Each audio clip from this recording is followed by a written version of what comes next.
Friends and welcome back to my YouTube channel commerce का ज्ञान। आज हम लोग कंटिन्यू करेंगे क्लास 11 जर्नल एंट्रीज वाला चैप्टर।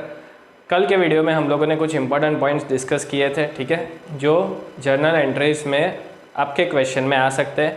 आज वही चीज़ें हम लोग कंटिन्यू करेंगे। There are certain categories of journal entries which can be included in your example, और वो समझना बहुत ही इंपॉर्टेंट है। कल हमने बैड डेट्स वगैरह ये सारी जर्नल एंट्रीज डिस्कस किए थे। आज हम लोग स्टार्ट करेंगे बैंकिंग ट्रांजैक्शन से, ठीक है। अब बैंकिंग ट्रांजैक्शन सिंपल है, इसमें भी लिमिटेड है। जैसे कि आपको एग्जांपल में दिया होगा that cash deposited into bank या तो check deposited. Clear?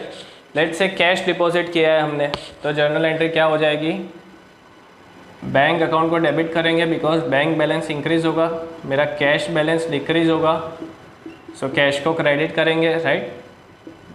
Being narration लिखना है, बीइंग कैश डिपॉजिटेड, ठीक है। ये बहुत ही कॉमन जर्नल एंट्री है और जो यूजुअली आपके एग्जाम्पल में आती है। दूसरा होता है चेक डिपॉजिटेड, चेक डिपॉजिटेड। अब ये इम्पॉर्टेंट है बिकॉज मान लीजिए मुझे किसी के पास से आज चेक मिल रहा है, लेकिन मैंने आज उसको डिपॉजिट नहीं किया, मैं उसको डिपॉजिट करूँगा 2 दिन के बाद, तो ऐसे केस में आपकी जर्नल एंट्री क्या हो जाएगी, चेंज हो जाएगी, ठीक है। लेट्स से जिसके पास से चेक मिल रहा है, right, for example Mukesh is giving us a cheque of ₹5000, ठीक है।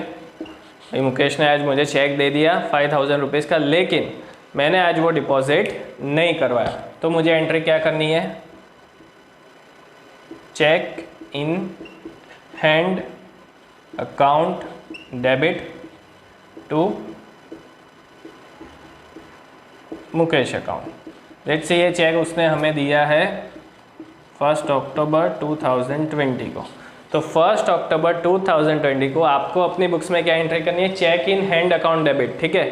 अभी मैं बैंक अकाउंट को डेबिट नहीं कर सकता बिकॉज मैंने अभी तक वो बैंक में डिपॉजिट करवाई नहीं है, इसलिए हम लोग अलग से एक अकाउंट प्रिपेयर करते हैं, चेक इन हैंड अकाउंट, जिसको हमें डेबिट करना है to Mukesh account, Mukesh is the giver, ठीक है।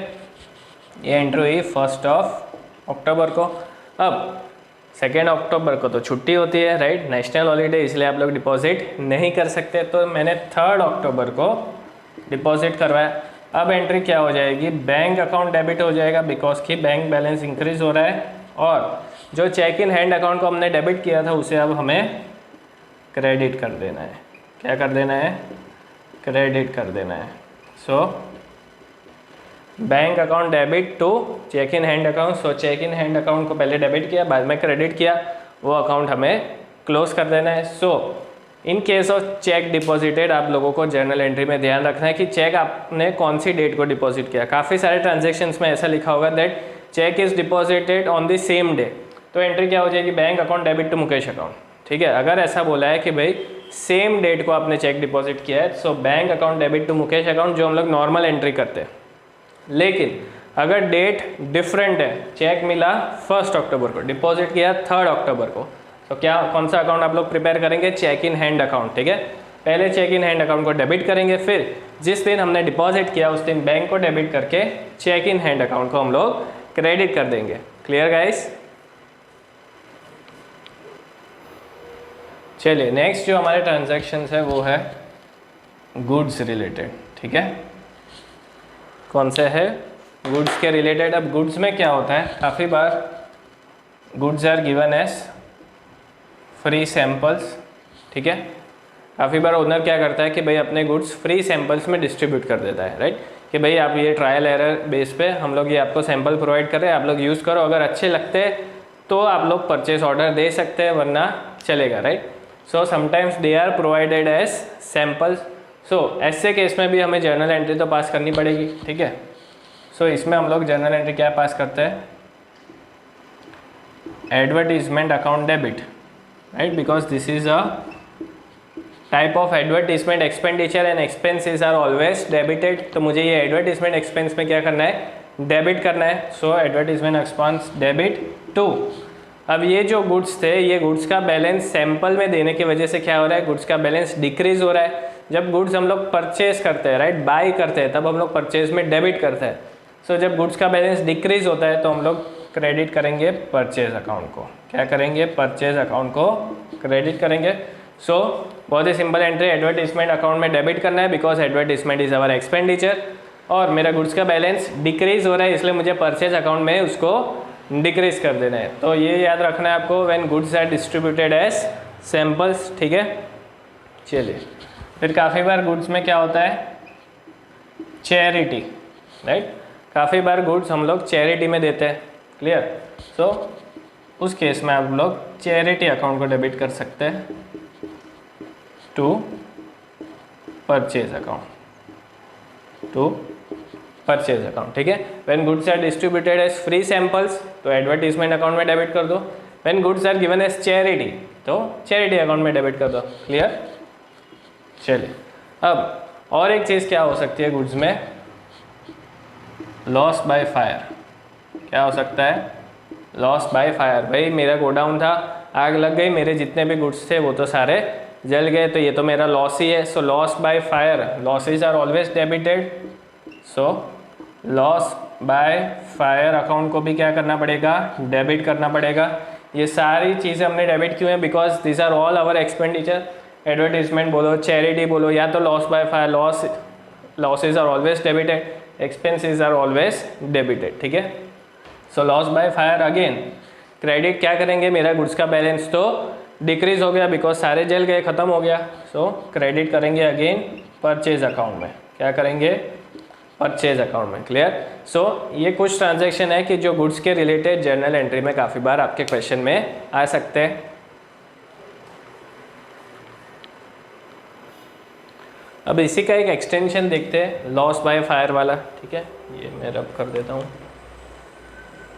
चैरिटी और एडवर्टीजमेंट, क्लियर।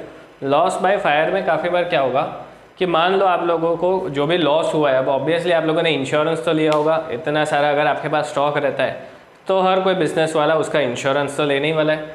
सो इंश्योरेंस कंपनी से भी तो आपको क्लेम मिलेगा, राइट।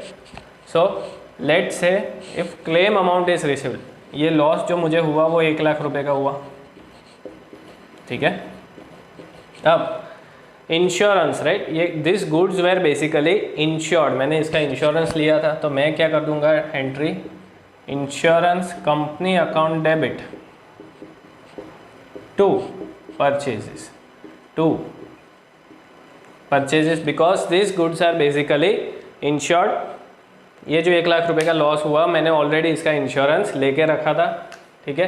अब इंश्योरेंस कंपनी से तो मुझे पैसे मिलने वाले, लेट से ये पूरे 1 लाख रुपए इंश्योरेंस कंपनी वालों ने दे दिए, तो मैं क्या करूँगा एंट्री बैंक अकाउंट को डेबिट कर दूंगा बिकॉज पैसे मिल रहे हैं to insurance company credit, clear, because they are now the giver. पहले हमने उसको डेबिट किया था बिकॉज उसके पास से पैसे हमें मिलने वाले थे, राइट। चलिए, so insurance company to purchase account, फिर bank account debit to insurance company, दोनों में अमाउंट क्या लिख देना है 1 लाख रुपीज़, यहाँ पे भी 1 लाख रुपीज़। अब काफ़ी बार क्या होगा कि इंश्योरेंस आपको 100% पेमेंट नहीं देने वाली, राइट। मैंने इंश्योरेंस 1 लाख रुपए का लिया था लेकिन शायद हमें सिर्फ 70% अमाउंट मिले, तो वैसे केस में एंट्री क्या करनी है, जितना मिल रहा है उतना बैंक अकाउंट में डाल दो। 70% मीन्स 70,000, बाकी का तो आपका लॉस हो गया, so loss by fire account debit कर देंगे 30,000 to insurance company, clear. So bank को डेबिट करना है, बाकी जो आपका लॉस हो रहा है वो इंश्योरेंस कंपनी में करना है to insurance company 1 lakh, clear. So this is how आपको इंश्योरेंस वाली एंट्रीज करनी है। इंश्योरेंस वाली एंट्रीज काफ़ी बार एग्जाम्पल में आती है, सो मेक श्योर आप लोग अच्छे से वो देख कर जाना। अगर आपके गुड्स इंश्योर्ड है so insurance company account debit to purchase account हो जाएगा, और अगर आपको फुल इंश्योरेंस का पैसा मिल रहा है तो आपको बैंक अकाउंट डेबिट करना है टू इंश्योरेंस अकाउंट। लेकिन अगर आपको लेट से पार्ट पेमेंट मिल रहा है इंश्योरेंस कंपनी से तो जितना मिल रहा है उतना बैंक में डेबिट करेंगे, जो नहीं मिल रहा है वो लॉस बाय फायर अकाउंट में डेबिट करेंगे because it is a loss to insurance company. I hope guys you are clear with all this important points, ये आप लोग अपनी बुक में नोट कर सकते हैं। चलिए और एक लास्ट पॉइंट डिस्कस करते हैं which is related to assets. Assets में दो एंट्रीज आपकी आने वाली है, सेल और परचेज। ठीक है, दो चीज़ों की एंट्री आ सकती है, एक तो हमने सेल किया होगा या तो हमने एसेट को क्या किया होगा, परचेज किया होगा। सो जब भी सेल की एंट्री आती है तो क्या करना है, बैंक अकाउंट को डेबिट करना है बिकॉज पैसा मिल रहा है, बैंक या तो कैश वॉटेवर ये आपको मेंशन किया होगा, टू रिस्पेक्टिव एसेट अकाउंट। ठीक है, सिंपल है। परचेज में भी क्या करना है, एसेट अकाउंट को डेबिट करना है। ठीक है, अगर परचेज ऑफ गुड्स होता है तब हम लोग परचेज अकाउंट को डेबिट करते हैं। This are not goods, this are our assets. Goods और एसेट में डिफरेंस है, goods are basically for resale, या तो हम लोग उसको मैन्युफैक्चरिंग प्रोसेस में यूज़ करने वाले हैं। Asset is basically our investment जो हम लोग लॉन्ग टर्म के लिए यूज़ करने वाले हैं। सो जब भी हम लोगों ने कोई एसेट बाई किया है, let's say computer, furniture, fixtures, building, plant, machinery, right, the list will go on. तो ये सारे एसेट्स को हमें क्या करना है, डेबिट करना है। जो भी एसेट आपने बाई किया है, कंप्यूटर, फर्नीचर, उसका यहाँ पे नाम लिख देना है, रिस्पेक्टिव एसेट। ठीक है, so asset account debit to bank और कैश अकाउंट। क्लियर? सो इस तरह से हमें purchase and sale of asset को रिकग्नाइज करना है और रिकॉर्ड करना है। ठीक है, so I hope guys you are clear with all the important points. Next video में हम लोग कुछ और ज़्यादा एडजस्टमेंट एंट्रीज कवर अप करेंगे, उसके बाद एग्जाम्पल्स करेंगे। Till then stay tune on my channel. Video का कंटेंट अच्छा लगा हो तो ज़रूर लाइक करें, शेयर करें और चैनल को सब्सक्राइब करना ना भूलें। Thank you.